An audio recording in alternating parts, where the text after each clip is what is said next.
Hola, ¿qué tal amigos? Regresamos a Círculo Político, este programa de análisis precisamente político.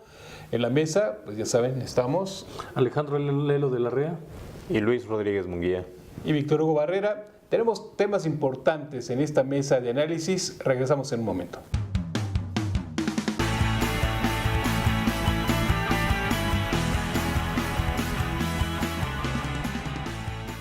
Pues Alejandro, Luis, yo propongo en la mesa, el tema precisamente de las aspiraciones a la Ciudad de México en el 2018.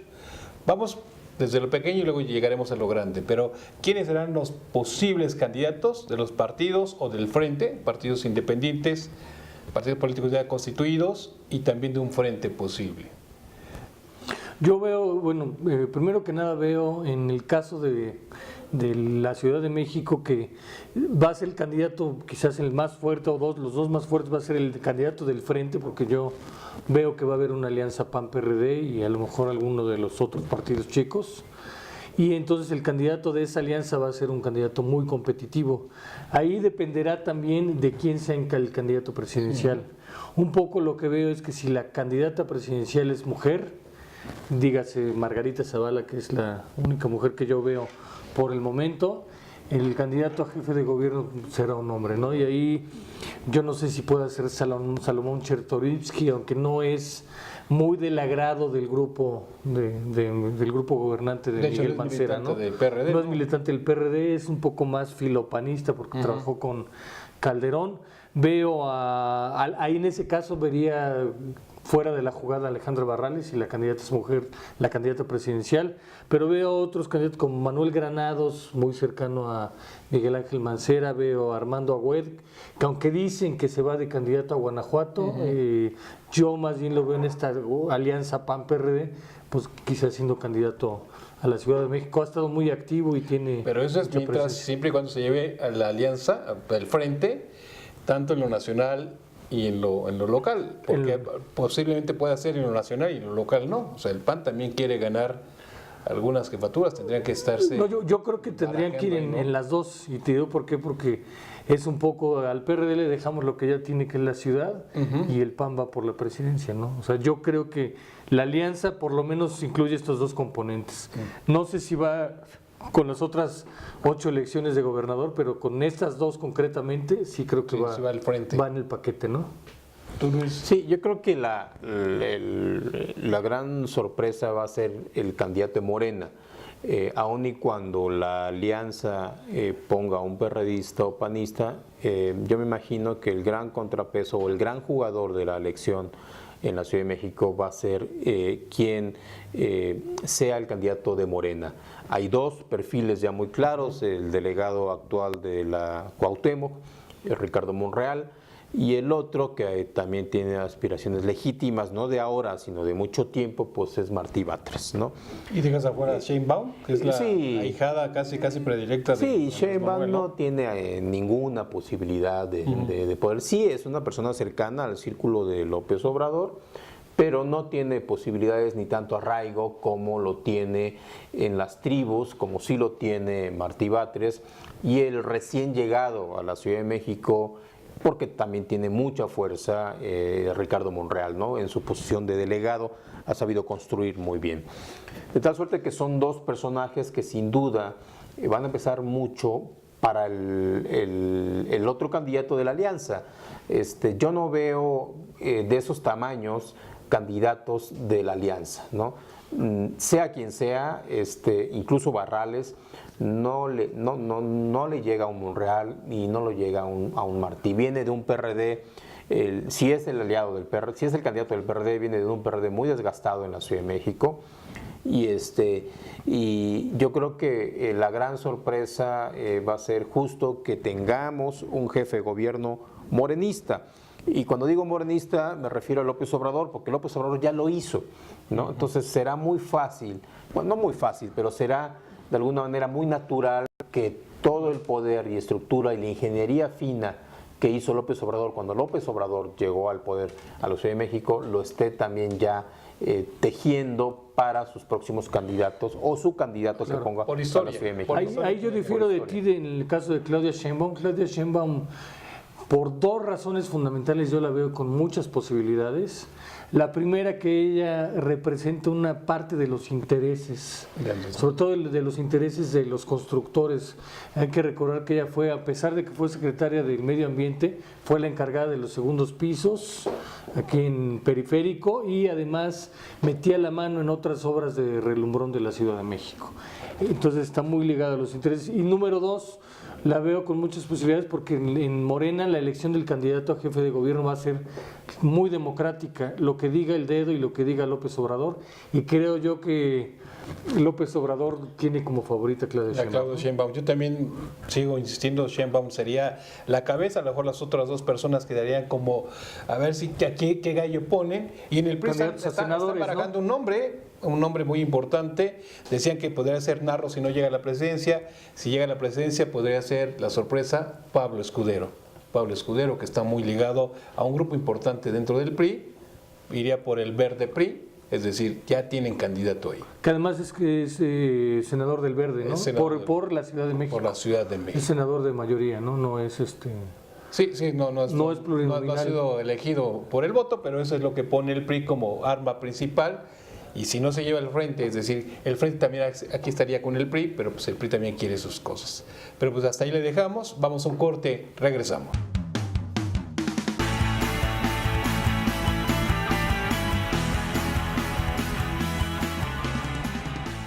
La zona metropolitana del Valle de Toluca se ubica entre las de mayor contaminación ambiental en el país, provocado principalmente por los automotores que emiten precursores de ozono. Los dueños de los automotores tienen la obligación de evitar mayor contaminación para ofrecer un mejor futuro para la salud de sus hijos y todos nuestros seres queridos. En Multiservicios Toyocan brindamos el mejor servicio de verificación de gasolina, diésel y gas, con rapidez, eficiencia y avalada con la calidad ISO 9001-2008. Nos ubicamos en Avenida Independencia 1605 Oriente, Zona Industrial.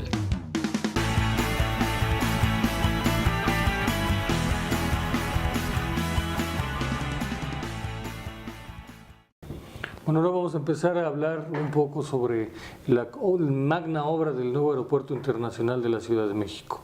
Y quisiera yo comenzar con un enfoque a propósito del socavón que se abrió en la carretera México-Cuernavaca, un poco alertar sobre los riesgos que puede haber en una obra tan grande, a partir de que resulta que el periódico Reforma publica hace unos días que los constructores del nuevo aeropuerto están comprándole gasolina a los huachicoleros, que hay huachicoleros formados en la zona donde pasan los camiones de carga y de descarga del nuevo aeropuerto, de la obra del nuevo aeropuerto, y le están cobrando. Entonces un poco se prende un foco rojo, un foco amarillo, o al menos del riesgo que puede haber cuando los constructores están incurriendo en actos indebidos, ¿no? Si están incurriendo en un acto indebido de comprar gasolina, combustible ilegal para ahorrarse unos pesos, yo no me imagino que pudiera estar ocurriendo ya en la magna obra para también ahorrarse unos pesos, ¿no? Sí, yo creo que ese es un indicio. A ver, la gente, los constructores dicen, voy a meter mis trailers, voy a meter mis camiones, pero yo necesito ahorrar un poco de dinero. Empiezan los guachicoleros, como tú dices, a formarse en las inmediaciones del aeropuerto, del nuevo aeropuerto, y empiezan a vender. Debe haber por lo menos seguridad federal cubriendo toda esa área. Y si permiten que guachicoleros lleguen y expendan gasolina, ese es un indicio que más adentro o más a fondo hay otros negocios que no son muy blancos, que digamos, ¿no? Por lo menos el riesgo, por lo menos da para pensar que puede haber un riesgo, ¿no? Yo no diría que son pocos pesos, yo diría que son millones de pesos los que de alguna manera se están ahorrando los dueños transportistas, ¿no? No sé si sean los dueños en complicidad con los choferes, o sean los choferes quienes de alguna manera son los que cargan el camión y son los que cargan de gasolina al camión y son los que el dueño del camión, del transporte, le paga o le da al chofer, ¿no? Y el chofer dice, bueno, pues de 3,000 pesos de diésel, a lo mejor con 2,000 lleno el tanque y 1,000 me los quedo yo. Pero tiene que facturar el chofer, ¿no? Por lo menos mejor, está en una nota de remisión. Y aquí en Huachicolero número 2. Pues a lo mejor sí, en ese mundo. Yo creo que hay alguien más arribita del chofer que es a lo mejor cómplice, ¿no? En el mundo de la cadena de oscuridad, ¿no? Pues hay facturas, recibos y demás que se pueden dar, ¿no? Si se vende gasolina o diésel de manera ilegal, yo creo que la factura o remisión pues es lo de menos, ¿no? O sea, al final el dueño del transporte... Hay complicidad de los de arriba. Claro. Ahora, lo que tendría que hacer la autoridad que está haciendo la obra, los que hacen supervisión de obra, que teníamos el dato que eran más de 300 proveedores que supervisan, que de alguna manera pues están alrededor de la protección y custodia, pues sin duda a lo mejor no les alcanza la vista para poder ver toda la serie de irregularidades que puede haber en una obra de ese tamaño, ¿no? Es un asomo en un tema de coyuntura, en un tema que se politizó, en un tema que tiene que ver también con la permisidad que hubo en el estado de Puebla por parte del gobernador saliente, Moreno Valle, que por cierto es candidato a la presidencia. Es decir, Reforma hizo una buena investigación, pero era como también pasar por ahí y verlos, ¿no? Más bien Reforma lo denunció, algo que seguramente si te pasas por ahí lo veías a simple vista, ¿no?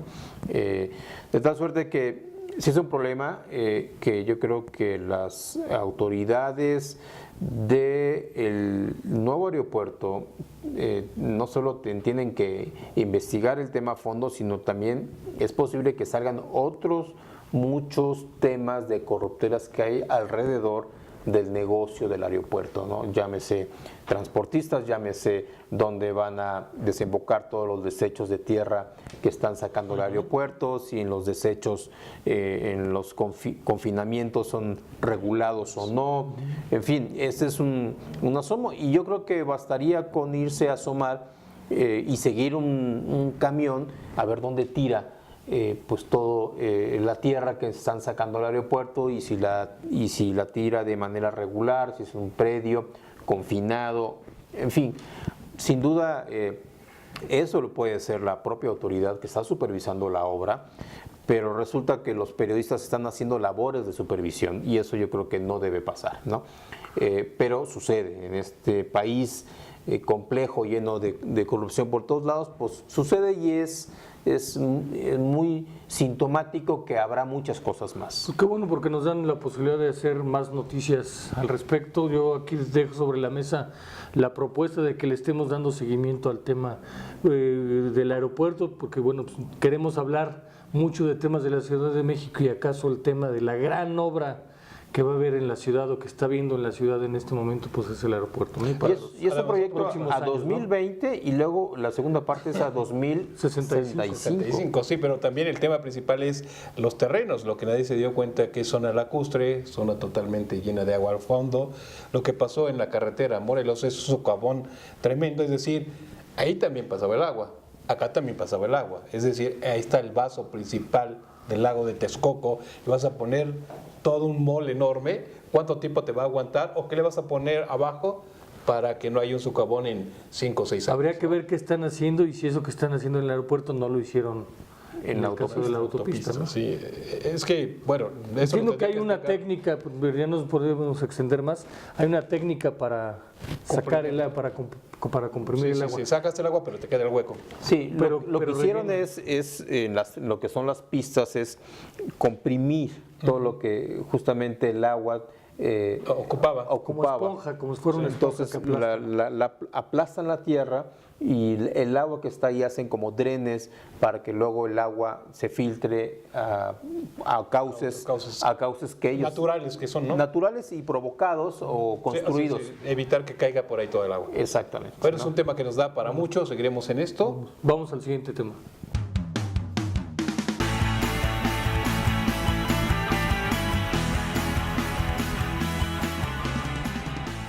La zona metropolitana del Valle de Toluca se ubica entre las de mayor contaminación ambiental en el país, provocado principalmente por los automotores que emiten precursores de ozono. Los dueños de los automotores tienen la obligación de evitar mayor contaminación para ofrecer un mejor futuro para la salud de sus hijos y todos nuestros seres queridos. En Multiservicios Toyocan brindamos el mejor servicio de verificación de gasolina, diésel y gas, con rapidez, eficiencia y avalada con la calidad ISO 9001-2008. Nos ubicamos en Avenida Independencia 1605 Oriente, zona industrial.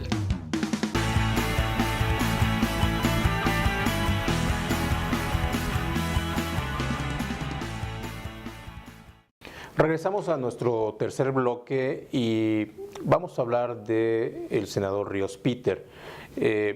No vamos a abordar, sí, obviamente su aspiración a la candidatura presidencial, pero queremos hablar un poquito de quién es Ríos Peter, quién es este personaje de 44 años, muy joven para sus aspiraciones presidenciales, dicen unos, aprovechándose del fenómeno Macron en Francia, es decir, ha generado una serie de comentarios.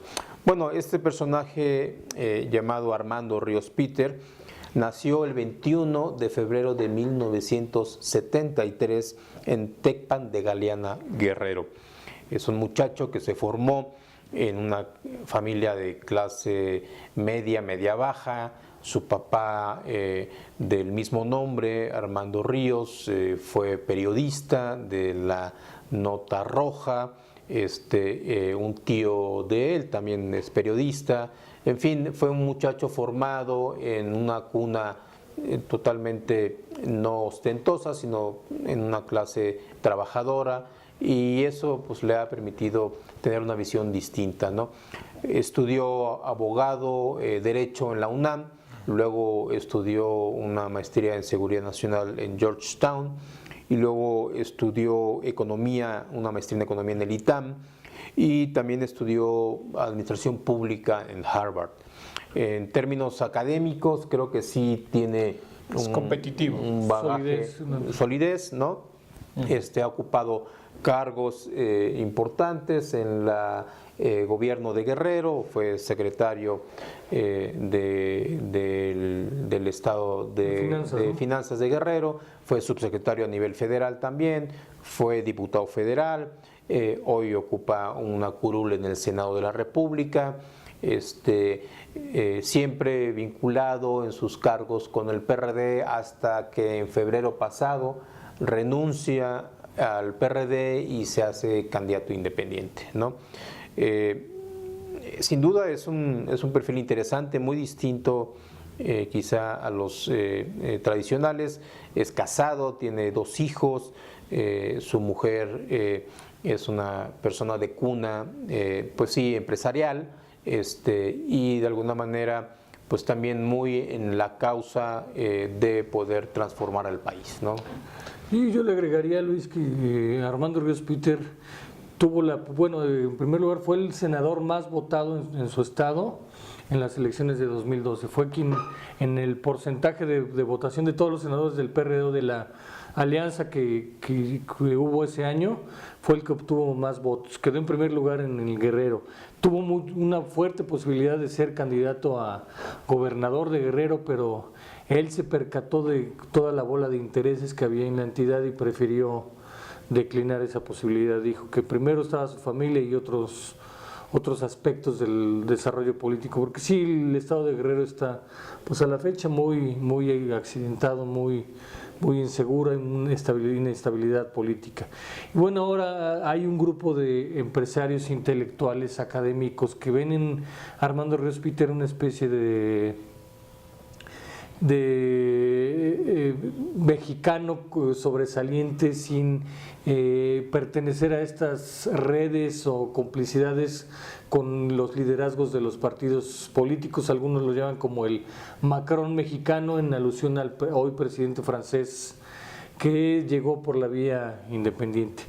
En los próximos días viene un destape importante de Armando Ríos Peter y se verá si su candidatura da para ser verdaderamente competitiva en el 2018 o meramente será una candidatura testimonial que le robe votos a ciertos candidatos, quizás más hacia la izquierda y hacia Morena, ¿no? Mira, y conociéndole personalmente a Armando Ríos Peter, platicando con él directamente cuando todavía era diputado, yo le decía: ¿cuáles son tus aspiraciones? Primero estaba, como dice Lelo, estaba precisamente candidateado para ser gobernador. Él dijo: yo declino por todas las cuestiones que tiene abajo Guerrero.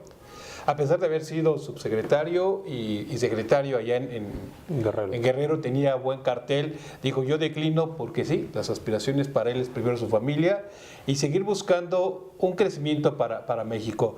Platicando en corto, le decía, ¿qué harías si tú fueras presidente? En aquellos, estoy hablando hace 5 o 6 años, y me decía, lo primero que haría es crear trabajo. Crear que ese trabajo que no se crea en México sí sea efectivo para tener una riqueza y después dividirla. Ahora, dentro del PRD, él era uno de los personajes medio vistos raramente dentro del PRD.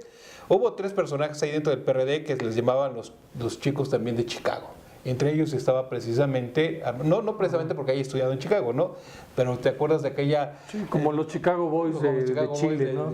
Entonces, más o menos así lo clasificaban. Armando Ríos Peter es más de gente de pueblo, es decir, él sí anda por las calles de Guerrero, sus campañas las hace tocando puertas, él sí es una persona que va, se desgasta los zapatos y toca puertas y busca la manera de... Y es bailador, ¿no? Y pues por eso le ponen el jaguar, ¿no? Es como una especie de Cuauhtémoc, blanco, pero en la cancha política. En la cancha política, ¿no? Es alguien querido por el pueblo y sí tiene razón. Puede ser comparado con Macron, el problema es que Macron era del partido que está en el gobierno, se salió, dicen que de la cuña pues a veces es lo mejor. Aquí no ha sido del partido que está en el gobierno, pero sí tiene ciertas similitudes con la gente de ideología que está en el partido actual, ¿no? El gran reto justamente es la recolección de firmas, de 1.300.000 firmas que tienen para recolectar de octubre a enero de octubre a enero de 2018, octubre de 2017 a enero de 2018, para recolectar ese 1.200.000, 300.000 firmas, si no me equivoco. Son 800,000 las que pide el instituto, pero ellos han manifestado que quieren rebasar. Yo digo que sí los junta, para tener un buen colchón, porque a la hora que el instituto revisa las firmas que obtuviste, por Exacto. alguna razón empiezan a descartar, descalificar, entonces quieren tener un colchón mucho más amplio, ¿no? Yo digo que sí las alcanzan, ¿no? Yo creo que sí, pero lo importante, lo que creo yo, lo que planteaba, que veamos de aquí a septiembre, octubre, o quizás un poquito más, hasta dónde podría llegar esta candidatura de Armando Hay Ríos 24 millones de electores menores de 25 años. Y esos son a los que aspira tocar Ríos Peter, ¿no? Es decir, no es un candidato del PRI, no es un candidato del PRD, no es un candidato de Morena.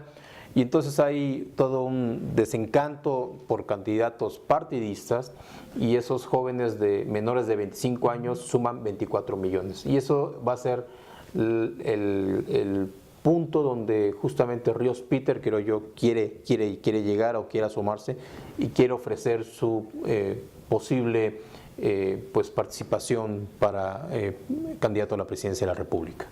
Se acabó el tiempo. Se acabó el tiempo, pues hasta aquí nos quedamos, les agradecemos su vista y nos vemos aquí la próxima semana.